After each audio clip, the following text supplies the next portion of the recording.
Today, we're going to demonstrate the parts and components inside a toilet tank and how to repair them. Inside the toilet tank consists of 4 components: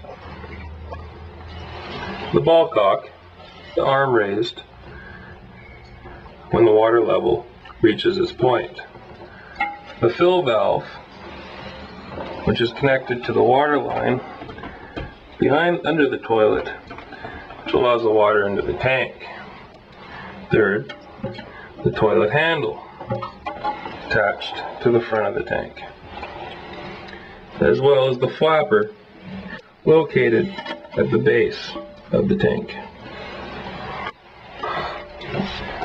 Quite often, a running toilet would indicate first, usually the flapper at the base of the tank has become corroded and is starting to leak.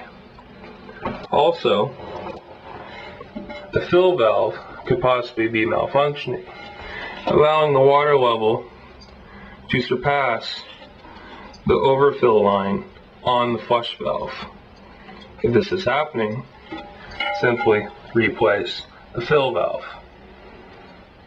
In Your Town Plumbing and Heating has specialists available 24 hours a day.